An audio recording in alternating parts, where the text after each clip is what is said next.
Prihatin TV, suara prihatin rakyat. PM ke-9 bawah usia 50 diperlukan. Negara tercinta akan menyambut ulang tahun kemerdekaan yang ke-64 Ogos 2021 ini. Tetapi yang menjadikan kita masih belum dapat melahirkan seorang Perdana Menteri yang lahir pasca kemerdekaan. Mengapa?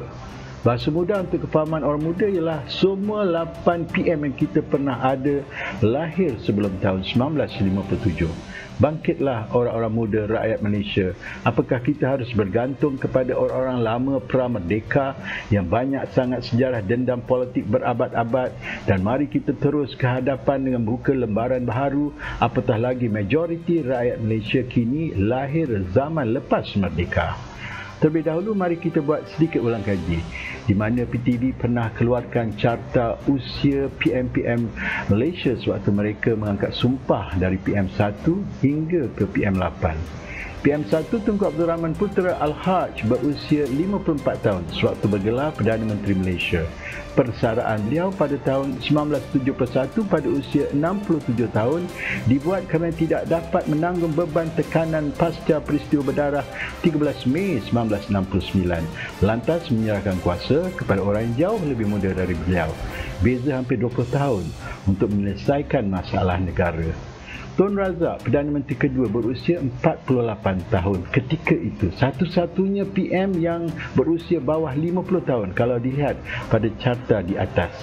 Dapat menyelesaikan masalah ketidakseimbangan kuasa ekonomi di kalangan orang Melayu dan Bumiputera dengan mewujudkan dasar ekonomi baru atau DEB, serta mengembalikan keamanan dan kemakmuran negara dengan jayanya. Ini membuktikan bahawa pemimpin muda lebih cergas dan cerdas dalam melahirkan buah fikiran yang segar dan bernas, serta lebih kreatif yang amat sinonim dengan orang muda. PM ketiga Tun Hussein On berusia 54 sewaktu menjawat jawatan dan sama seperti umur Tunku sewaktu menjawat jawatan PM1. Sewaktu Dr. Mahathir menjawat jawatan PM keempat, umur Dr. Mahathir sudah 56 tahun. Kira-kiranya umur orang sudah pencen masa tu. Zaman dulu pencen 55 tahun ya. So inilah permulaan karier seorang PM dalam usia pencen yang kemudian diwarisi PM seterusnya. Masa Pak Allah ambil alih PM kelima, lagilah usia orang dah lama pencen pada usia 64 tahun. Dan mulalah rasa mengantuk memanjang. Ampun Pak Allah, gurau-gurau aja ya. Apabila Najib Razak mengambil alih tampuk pemerintahan sebagai PM ke-6, usia beliau 56 tahun. Sama seusia PM ke-4 sewaktu dilantik PM. Patutlah kedua-dua PM ini sama berwawasan, mana taknya dua-dua PM pada usia sama 56. Jika dilihat di carta di atas, setelah kenaikan usia berterusan dari PM2 ke PM5, kita agak gembira bila dah ada penurunan usia pada PM6. Yalah, orang muda sikit kembali memerintah, tetapi muda sikit berwawasan lebih sikitlah pula. Malas nak cerita. Tapi kena cerita jugalah sebab angkara PM6 ini lah graf usia PM naik mendadak kira-kira 66% seperti di atas. Dengan tak disangka-sangka dalam abad ke-21 Malaysia masih mempunyai PM ke-7 berusia 93 tahun yang juga 7 tahun lagi nak capai usia 100 atau mungkin PM 7 tahun ke seabad. Alhamdulillah, PM ke-80 graf usia telah menurun semula ke angka 73 dan seperti sudah ditakdirkan ilahi, kedua-dua calon PM8, TSMY dan Desai, mempunyai usia yang sama dan Allah SWT telah menetapkan Muhyiddin sebagai PM ke-8. Ini bermakna peluang Anwar untuk bergelar PM ke-9 hanya pada tahun 2020. Di mana usianya masih 73 tahun, sama dengan Muhyiddin. Dan graf usia PM akan mendatar, tidak kembali menaik. Anwar telah terlepas peluang keemasan pada peristiwa Oktober 2020 dengan kata-kata keramatnya, a strong, formidable and convincing majority. Mengapa kami mengandaikan sedemikian adalah berdasarkan ramalan kami bahawa graf usia PM akan menurun dengan drastiknya selepas PM ke-8 kerana beliau, PM Abah, adalah satu-satunya PM yang sangat prihatin dan sedia mendengar pandangan rakyat dan mengembalikan hak memerintah buat pertama kalinya kepada PM ke-9 yang bakal menyaksikan PM orang muda yang lahir selepas merdeka, selepas tahun 1957.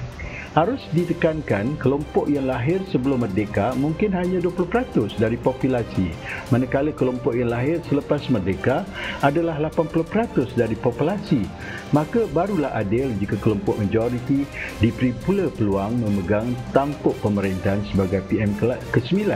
Lagipun takkanlah kalian tak puas-puas dengan 8 kali menduduki tahta.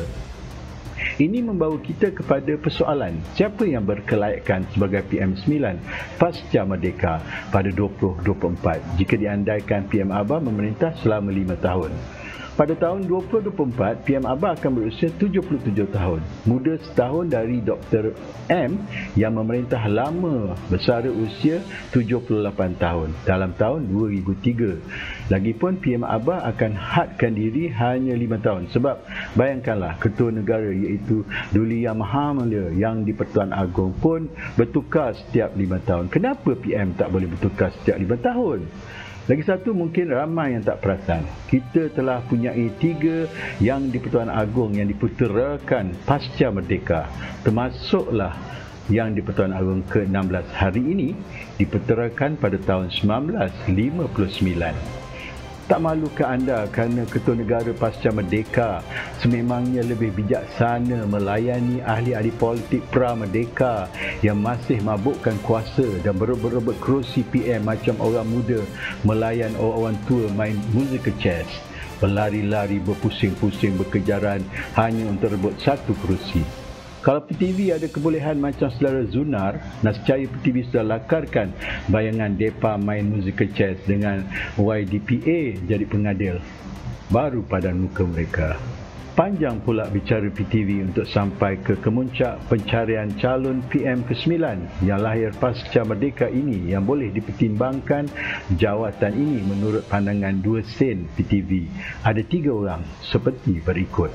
Isyamuddin Husin lahir 1961, anak yang baik. Tengoklah bapa beliau Allahyarham Tun Husin On. Namun rasanya disebabkan nila setitik rosak susu sebelanga. Rakyat Malaysia sudah serik dengan anak bekas-bekas PM, baik dari dinasti Tun Razak maupun Tun Mahathir. Dan yang penting pada tahun 2024, H2O sudah berusia 63 tahun. Calon pilihan PTV adalah Khairi Jamaluddin, lahir 1976. Sangat berkelayakan dan berani berkata benar orangnya. Dikira layak di pandangan PTV kerana beliau bukan anak seorang PM tetapi sekadar anak menantu. Dan satu lagi yang menjadi kekaguman PTV terhadap KJ ialah betapa KJ telah menolak entah berapa kali tawaran bergelar Datuk. KJ tak macam Menteri PH hari itu, sebulan 2 jadi menteri berebut-rebut ambil gelaran Datuk. Seperkara lagi yang uniknya pada tahun 2024, KJ akan berusia 48 tahun bergelar PM ke-9. Sama seperti usia Tun Razak PM ke-2 sewaktu menjadi Perdana Menteri. Maka pengganti Tun Razak in the making ini ialah KJ sebenarnya, bukan anak kandung Tun Razak sendiri ya.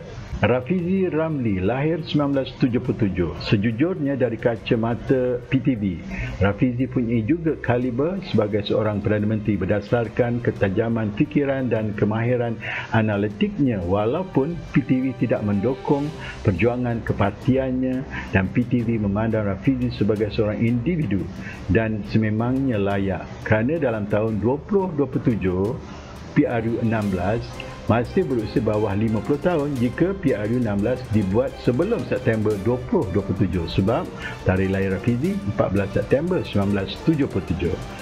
Penutup bicara kata hati PTV kuat mengatakan bahawa Encik Khairi Jamaluddin bakal PM ke-9 dan nasihat PTV kepada beliau setakat ini cukup bagus. Buat kerja yang telah diamanahkan kepada Encik, pastikan bekalan vaksin cukup untuk semua orang.